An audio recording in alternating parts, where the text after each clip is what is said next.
요엘서 3장 4절에서 8절까지 말씀 묵상하겠습니다. 요엘서 3장 4절에서 8절까지 말씀 묵상합니다. 말씀 읽겠습니다. 두로와 시돈과 블레셋 사방아, 너희가 나와 무슨 상관이 있느냐? 너희가 내게 보복하겠느냐? 만일 내게 보복하면 너희가 보복하는 것을 내가 신속히 너희의 머리에 돌리리니 곧 너희가 내 은과 금을 빼앗고 나의 진귀한 보물을 너희 신전으로 가져갔으며 또 유다 자손과 예루살렘 자손들을 헬라 족속에게 팔아서 그들의 영토에서 멀리 떠나게 하였음이라. 보라, 내가 그들을 너희가 팔아 이르게 한 곳에서 일으켜 나오게 하고 너희가 행한 것을 너희 머리에 돌려서 너희 자녀들 유다 자손의 손에 팔리니 그들은 다시 먼 나라 스바 사람에게 팔리라. 여호와께서 말씀하셨느니라. 아멘. 이스라엘을 위한 대적들에 대한 하나님의 보복 혹은 심판, 하나님께서는 때를 정하시고 때를 따라 일을 하십니다.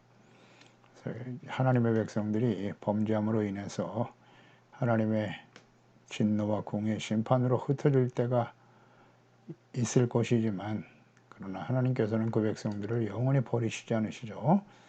다시 회복하여 모으실 것이다 라고 말씀하십니다. 고난과 시련을 당하기도 하시지만 회복시켜 돌아오게 하시는 하나님이시다. 이것이 이제 하나님의 뜻이죠. 속성이죠. 그 백성들을 향한, 언약의 백성들을 향한 하나님의 뜻은 재앙이나 멸망이 아니죠.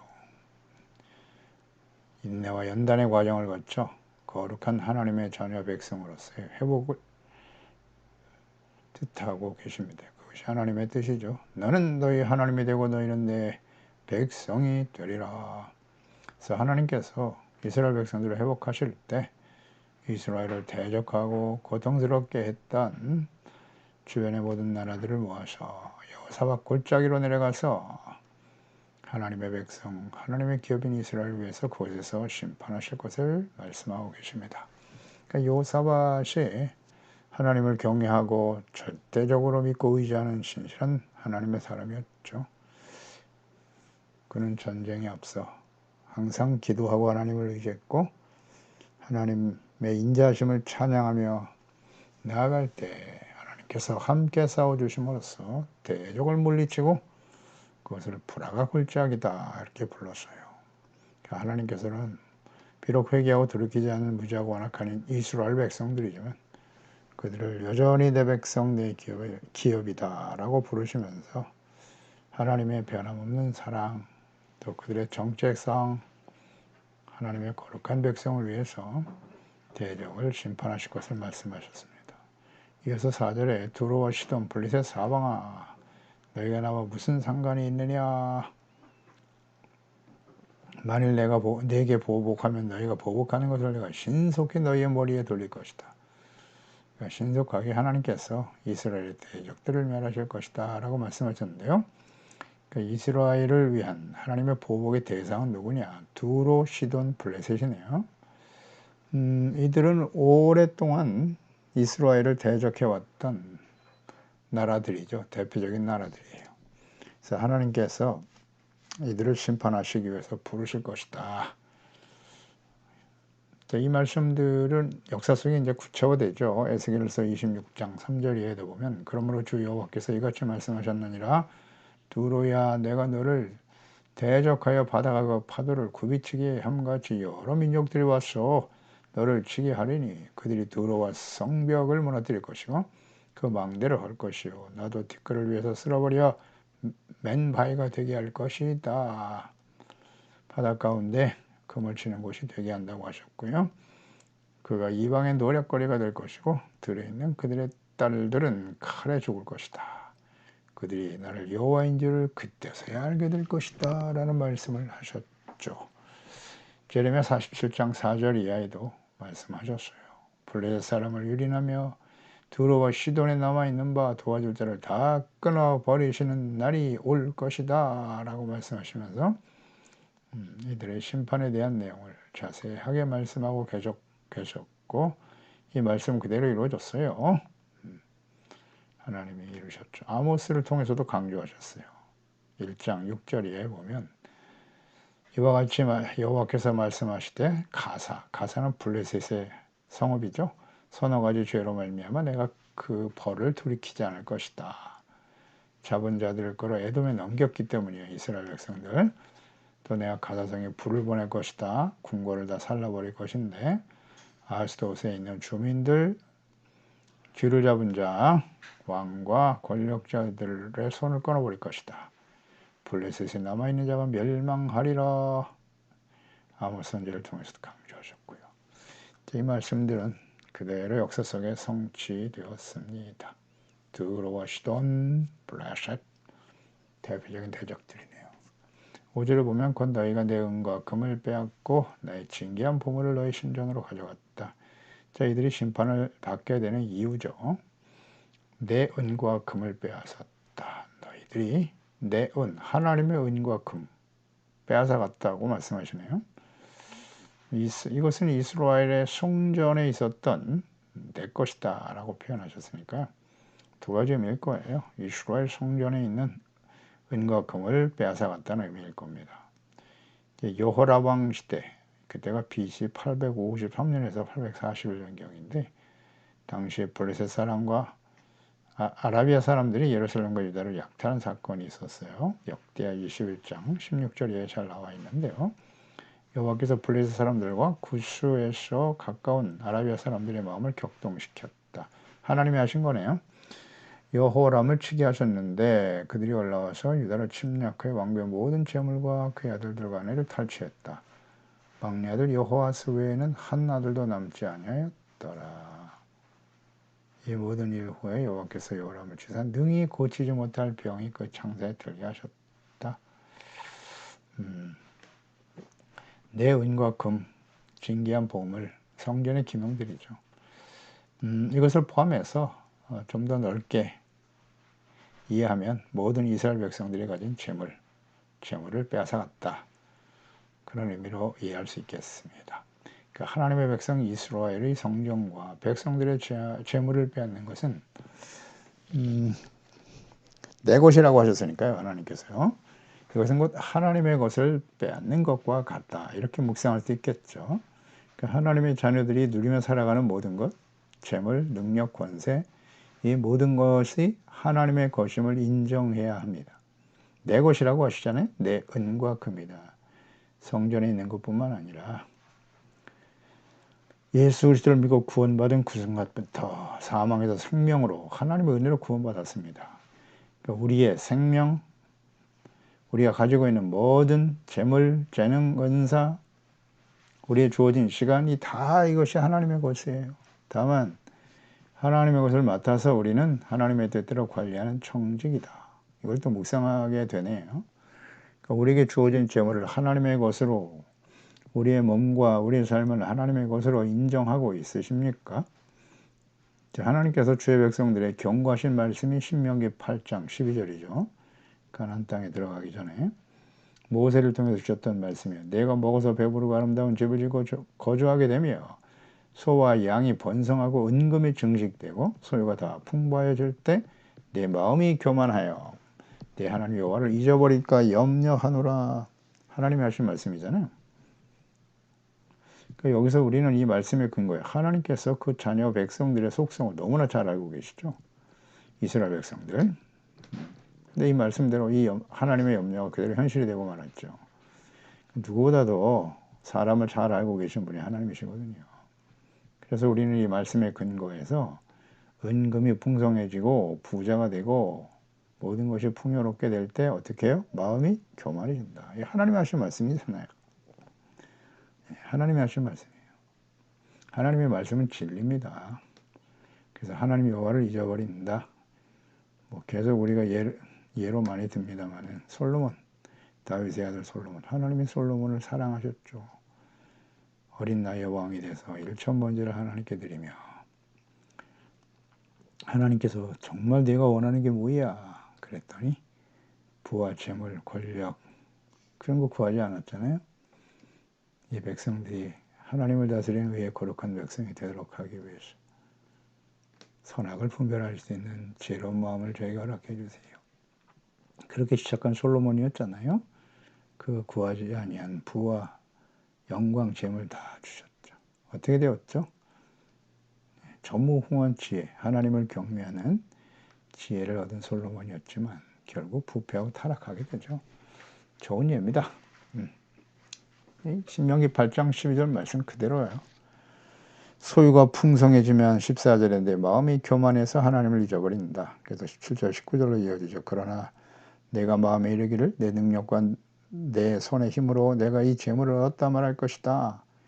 그래요. 하나님이 주셨는데 그 자신의 힘과 능력으로 된 것이라고 말할 것이라고 분명히 말씀하셨고요. 18절에 내 하나님 여호와를 기억해라. 그가 내게 너에게 재물을 능력을 주셨다. 이같이 하시면 내 조상들에게 맹세하신 언약을 오늘과 같이 이루게 하려 하심이니라. 내가 만일 내 하나님 여호와를 잊어버리고 다른 신들을 따라 그들을 섬기며 그들에게 절하면 내가 너에게 증거하노니 너희가 반드시 멸망한다.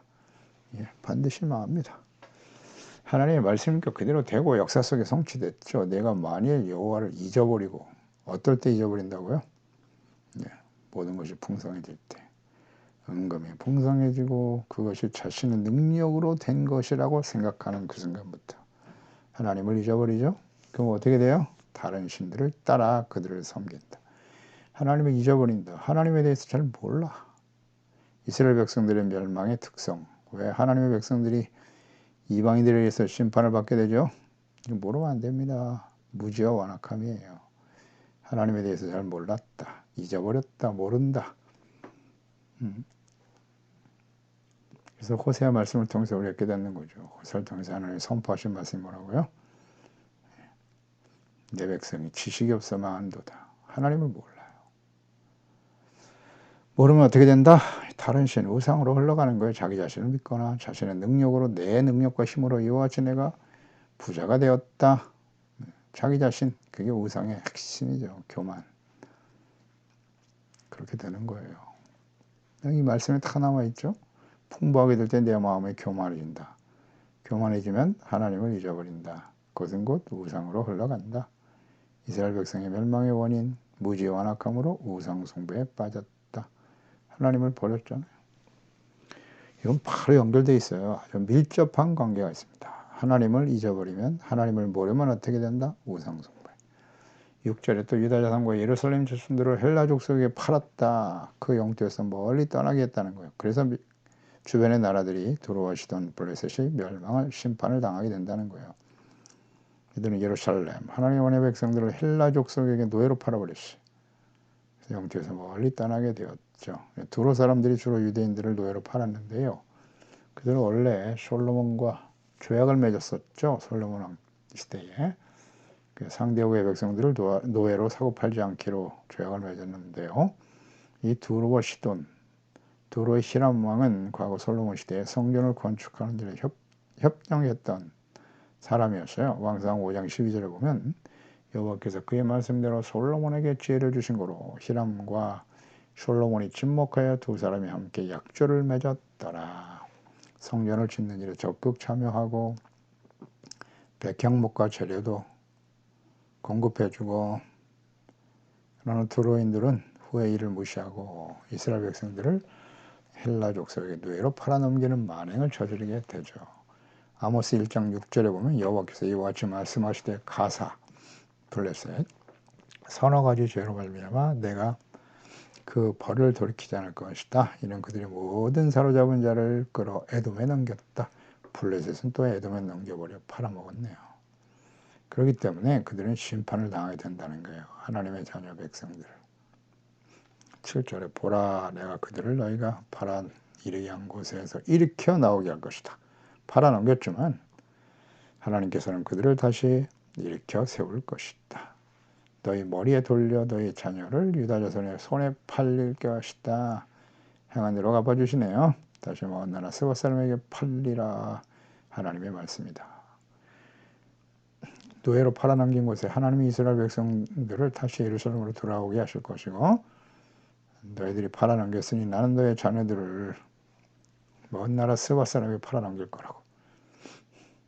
그러니까 이스라엘 백성들은 비록 노예로 끌려가 동서남북과 원방 심지어 땅끝에 가서 흩어져 있을지라도 하나님께서는 그들을 다시 회복시켜 다시 돌아오게 하신다.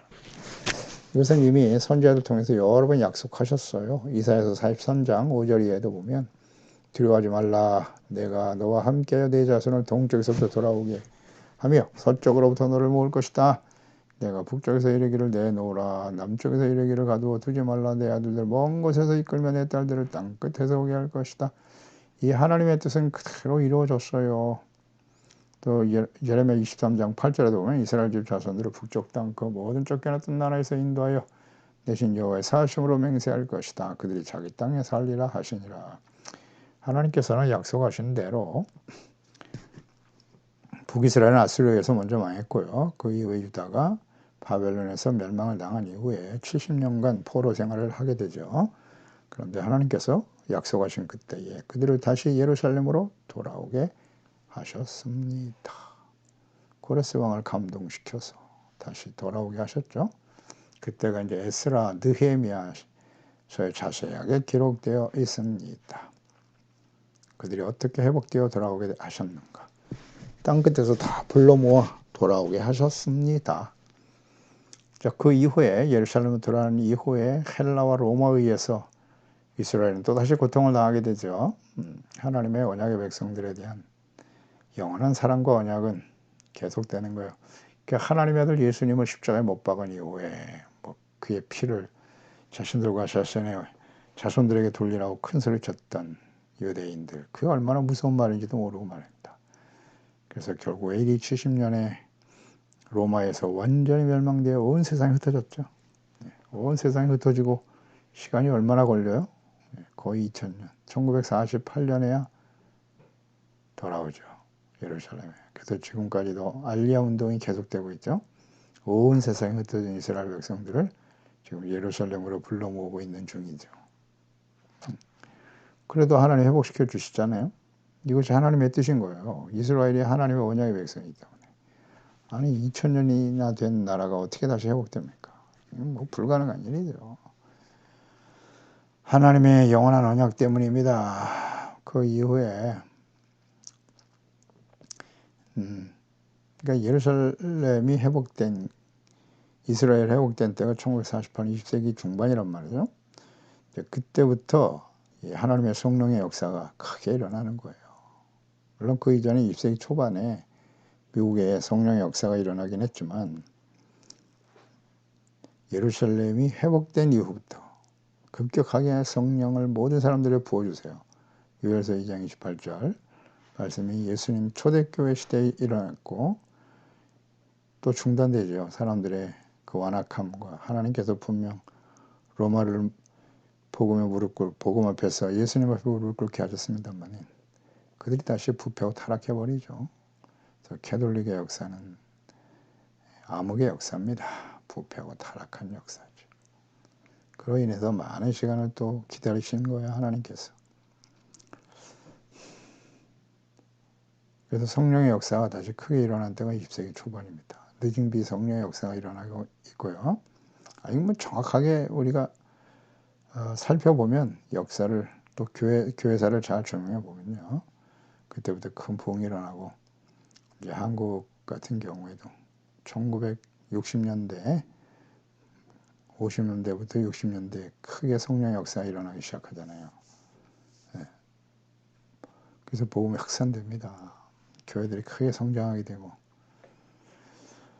많은 선교사들을 온 세상에 보내게 되지요. 지금이 바로 말세인 거예요.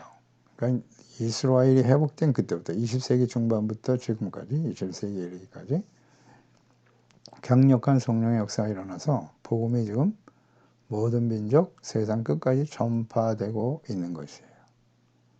하나님이 기다리고 계시는 거죠. 약속하신 대로. 그때야 그제야 끝이 오리라 말씀하고 계시니까요.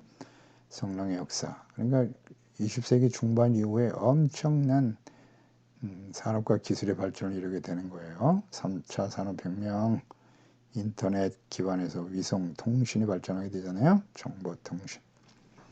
왜 이런 게 갑자기 이렇게 놀라운 변화가 일어날까요? 한 세대 동안에. 예, 성령을 부어주시니까 사람들이 지혜로워지고 그들을 통해서 땅끝까지 복음이 전파돼 주님 오실 길을 준비하게 되는 거죠. 그래서 결국은 예수님의 재림과 요한계시록 마지막 심판의 예언의 말씀이 성취될 것이다. 이루어지겠죠. 하나님의 말씀은 이루어집니다. 그래서 너의 자녀를 유다자손의 손에 팔리게 될 것이다. 먼 나라 수바에 판다. 하나님께서 이스라엘 백성들에게 행한 대로 갚아주시는 거죠. 하나님의 백성들을 괴롭히고 권세를 부리고 이에 만족하는 자기들은 그것이 대단한 권세와 능력, 하나님보다 자신들의 신들을 자랑하면서 자신의 능력을 자랑하며 살아왔던 그들이죠. 부와 권력을 자랑했던 사람들이에요. 그들의 죄악성은 결코 하나님께서 용서할 수 없다. 그들이 회개하고 돌이킬 일은 없지 않겠습니까? 하나님의 백성들도 회개를 못하는데 이방인들이 회개하고 돌아온다는 건 거의 불가능한 일이에요. 그래서 하나님의 심판 가운데 떨어지게 되는 거예요. 말씀하신 대로 결국 두루와 시도는 BC 345년이죠. 바벨론의 아닥사스다 3세에서 포로로 잡혀가게 되고요. 또 BC 332년에는 알렉산더죠. 헬라의 알렉산더에 의해서 완전히 멸망을 당합니다. 포로로 끌려가게 되죠. 이 말씀은 역사 속에 다 성취되었어요. 그래서 예수 그리스도를 믿는 성도들, 하나님의 자녀들, 이들을 박해하고 괴롭힌 자들, 이 악한 세상은 반드시 하나님의 심판에 직면하게 될 것이다. 이 성경이 주는 교훈입니다. 계시록 1장 7절에 말씀하죠. 볼지어다 그가 구름을 타고 오시리라. 예수님의 재림이죠. 각 사람의 눈이 그를 보게 될 것이고 그를 찌른 자들을 볼 것이요 땅에 있는 모든 족속이 그로 말미암아 애곡하게 될 것이다. 그러하리라. 아멘입니다. 하나님의 말씀은 그대로 이루어져요. 그래서 바벨론이 멸망이 된다. 바벨론은 곧 하나님을 대적하고 반역하는 복음을 반대하는 사람들이죠. 하나님과 그의 자녀들을 박해하는 이들은 반드시 멸망의 길을 가게 될 것이다. 예, 세상은 말씀대로 되는 겁니다. 성경을 보면 우리의 미래가 확실하게 보여요. 과거의 모든 말씀들이 다 성취되었기 때문에 앞으로의 세상은 어떻게 될 것이냐? 하나님 말씀대로 되겠죠. 자, 지금 우리가 이 마지막 때를 살고 있다. 그 역사의 끝에 서 있다라고 하는 이것을 아직도 깨닫지 못하면 안 됩니다. 성경과 하나님의 뜻을 알면 우리가 이 시대에 어떻게 살아야 할 것을 깨닫게 되는 것입니다. 기도하겠습니다. 하나님 아버지, 오늘도 주의 말씀을 듣습니다. 하나님의 자녀와 백성들이 주변에 이방인들에 의해서 많은 시련과 고통과 어려움을 당하게 되죠. 박해를 받기도 했어요.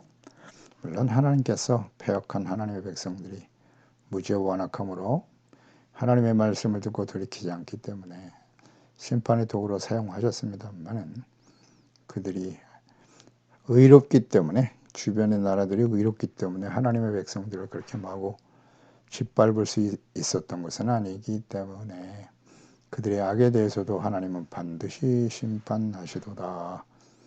그렇습니다. 하나님은 행한 대로 갚아주시는 분이세요. 네, 이런 말씀들을 우리가 선지서를 통해서 많이 묵상하게 되는데요. 하나님의 백성들 때문에 주변의 나라들이 심판을 같이 받거든요. 그러니까 주변 나라들이 심판을 받는다. 그 책임은 사실 이스라엘, 하나님의 백성들에게 있는 겁니다. 하나님께서 아브라함과 언약을 맺으시면서 너와 네 후손이 모든 민족의 복의 근원이 될 것이라고 말씀하셨거든요.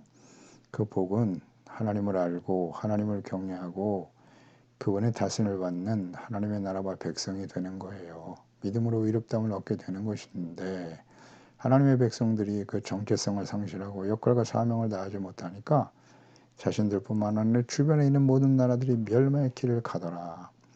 그렇습니다. 모든 역사 속에 이것은 재현되었고요.